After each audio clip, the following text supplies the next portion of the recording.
आता पाहूया टॉप 9 मोठ्या राजकीय बातम्या। नाना पटोलेंकडून एकनाथ शिंदे आणि अजित पवार यांना थेट मुख्यमंत्रीपदाची ऑफर। आमच्याकडे या, पाठिंबा देऊ। होळीनिमित्त पटोले यांच्याकडून शिंदे आणि अजितदादांना सोबत येण्याची ऑफर। त्यांना बोलवणार आम्ही आणि आम्ही त्यांच्या सपोर्टला राहू। आम्ही वेळेला तर त्यांना ते मुख्यमंत्र्याची सध्या होड लागलेली आहे दोघांमध्ये, तर एकाला काही दिवस दोघांनाही मुख्यमंत्री बनवून टाकू। विरोधकांनी विकासाच्या रंगामध्ये सहभागी व्हावं। भगवा रंग कोणाचा द्वेष करत नाही, सगळ्यांना सोबत घेऊन चालतो। उपमुख्यमंत्री एकनाथ शिंदेंचं पटोलेंच्या ऑफरवर उत्तर। देश पुढे चाललाय, राज्य पुढे चाललंय। माझं विरोधकांना देखील आव्हान आहे की या विकासाच्या सप्तरंगामध्ये आपणही सोबत या आणि आजच्या दिवशी चांगलं बोला। महायुतीमध्ये ऑफरसाठी नाही तर विकासासाठी काम करवतात। पटोलेंनी विरोधी पक्ष म्हणून चांगलं काम करावं, जनतेचा विश्वास मिळवावा। चंद्रशेखर बावनकुळेंचं खोचक प्रत्युत्तर।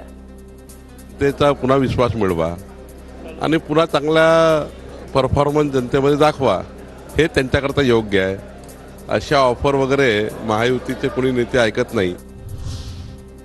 नाना पटोले म्हणजे शिमग्यातील सोंग। राष्ट्रवादीचे आमदार शेखर निकम यांची नाना पटोलेंवर टीका। नाना पटोलेंनी शिंदे अजित पवारांना दिलेल्या मुख्यमंत्रीपदाच्या ऑफरवर प्रतिक्रिया।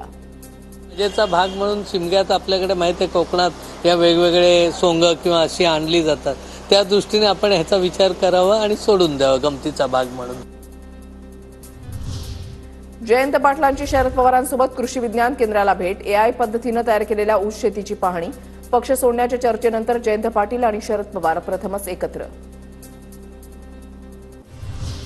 मी नाराज वगैरे काही नाही, मला आता बोलायची चोरी झाली आहे। पक्ष सोडण्याच्या चर्चांवर जयंत पाटलांचं स्पष्टीकरण, तर शरद पवारांच्या नेतृत्वातील पक्षाच्या हिताचेच निर्णय घेण्याची भूमिका।